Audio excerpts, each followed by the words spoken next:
হাদিস বলে খুতবা শেষ করছি। সূরা বনী ইসরাইল ৭১ নম্বর আয়াতটা খুলে দেখেন, আল্লাহ কি বলছেন? ইয়াউমা নাদউ কুল্লা উনাসিম বিইমামিহিম, কিয়ামতের দিন আমি আল্লাহ তাবারাকা ওয়া তাআলা প্রত্যেক মানুষকে তার দল ও নেতার সাথে ডাকবো। আবার বলছি অনুবাদ, আল্লাহ তাআলা বলেছেন কিয়ামতের দিন আমি প্রত্যেকটা মানুষকে তার দল নেতার সাথে ডাকবো, মানে উনি যেই নেতার অনুসারী তার নাম ধরে বলবে, এই নেতার অনুসারী কারা, আসো তোমাদের বিচার হবে। ভালো করে শুনতে হবে কথাটা, খুব গুরুত্বপূর্ণ। যারা ইমাম আবু হানিফা রাহিমাহুল্লাহকে নেতা মেনেছে তাদেরকে বলা হবে আবু হানিফা রাহিমাহুল্লাহর অনুসারী কারা, এদিকে আসো। যারা ইমাম শাফিকে নেতা মেনেছে তাদের নাম ধরে ডাকা হবে। যারা ইমাম আহমদ বিন হাম্বলকে নেতা মেনেছে তার নাম ধরে ডাকা হবে। যারা ইমাম মালিককে নেতা মেনেছে তার নাম ধরে ডাকা হবে। যারা ইমাম বুখারী নেতা মেনেছে তার নাম ধরে ডাকা হবে।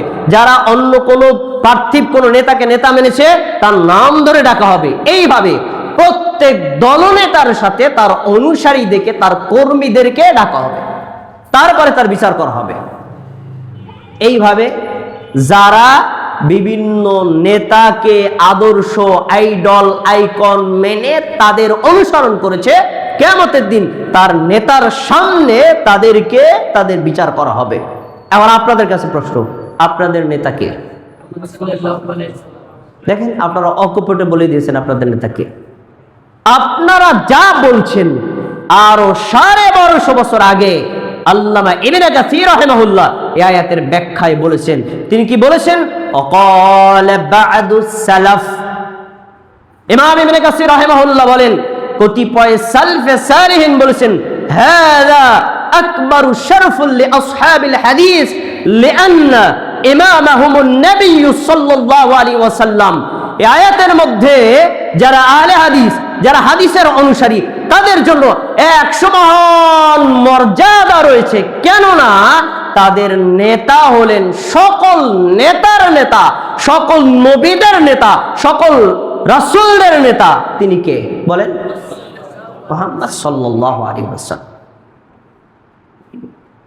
তাহলে এখান থেকে স্পষ্ট বোঝা যায়, যারা মুহাম্মদ সাল্লাল্লাহু আলাইহি ওয়াসাল্লামকে পার্থিব নেতা, জাতীয় নেতা, ধর্মীয় নেতা, ব্যক্তিগত নেতা, সামাজিক নেতা, সকল ক্ষেত্রে যে নবী মুহাম্মদ সাল্লাল্লাহু আলাইহি ওয়াসাল্লামকে কপি করেছে, কিয়ামতের দিন তার একজন নেতা হবেন, তিনি হবেন নবী মুহাম্মদ সাল্লাল্লাহু আলাইহি ওয়াসাল্লাম। আহলে হাদিসরা কোন খুচরা নেতা, পাতি নেতা, পাইকারি নেতা এগুলোর অনুসরণ করে না। জাত নেতা, যিনি নেতা হওয়ার যোগ্য, যিনি দুনিয়ার নেতা, আখিরার নেতা, তিনি হলেন নবী মুহাম্মদ সাল্লাল্লাহু আলাইহি ওয়াসাল্লাম, তাকে মানে। আপনি যদি জান্নাতে যেতে চান, জাহান্নাম থেকে মুক্তি পেতে চান, কিয়ামতের দিন আপনি নবীর শাফাআত পেতে চান, তাহলে আপনাকে নবী মুহাম্মদ সাল্লাল্লাহু আলাইহি ওয়াসাল্লামের সুন্নাত, তার হাদিস এবং তার রেখে যাওয়া তার প্রশিক্ষিত সাহাবীদের অনুসরণ করা ছাড়া জান্নাতি দলে ওঠার কোনো সুযোগ নেই। তাদের আপনি